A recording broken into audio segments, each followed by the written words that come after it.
Daily current news में अभी की खबर है, क्या है एडॉप्ट ए हेरिटेज 2.0 कार्यक्रम।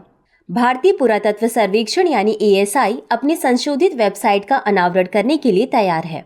गौरतलब है कि इसे देश के नागरिकों की महत्वपूर्ण जरूरतों को पूरा करने के लिए तैयार किया गया है। वेबसाइट को राष्ट्रीय संग्रहालय नई दिल्ली में आज लॉन्च किया जाएगा। इसके उपयोग से उपयोगकर्ता ऐतिहासिक स्थलों से लेकर शैक्षिक संसाधनों तक भारत के समृद्ध सांस्कृतिक पटल के विभिन्न पहलुओं को आसानी से खोज सकते हैं। भारत के सांस्कृतिक विरासत के संरक्षण और संवर्धन के लिए ASI ने एडॉप्ट ए हेरिटेज 2.0 कार्यक्रम की परिकल्पना की है।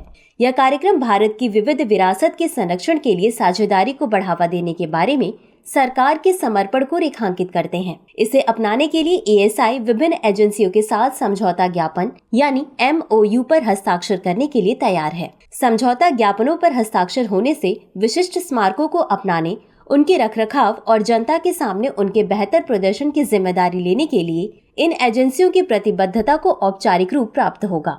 इसके अलावा स्मारक सारथी या साथी के लिए चयन प्रक्रिया में उचित परिश्रम, विभिन्न पार्टियों के साथ चर्चा और प्रत्येक स्मारक पर उनकी प्रतिबद्धता के साथ साथ क्षमता का मूल्यांकन शामिल है। इन स्मारकों की सूची में कुतुब मीनार, पुराना किला, अग्रसेन की बावली, एलिफेंटा गुफाएं, आगरा का किला, बौद्ध स्तूप, खजुराहो का मंदिर का समूह और अन्य शामिल हैं।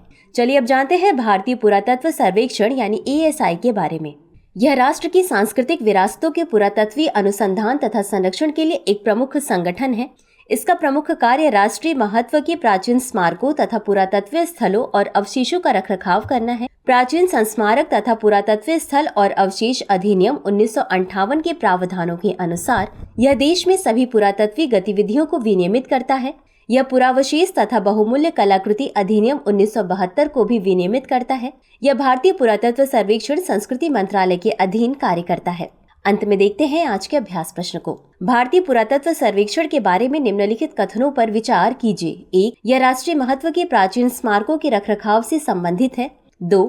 यह संस्कृति मंत्रालय के अधीन कार्य करता है। उपर्युक्त में से कौन सा या कौन से कथन सही नहीं है या नहीं है? A केवल 1, B केवल 2, C 1 और 2 दोनों, D न तो 1 और न ही 2। इस प्रश्न का उत्तर कमेंट बॉक्स में जरूर दें। अभी के लिए बस इतना ही। धन्यवाद।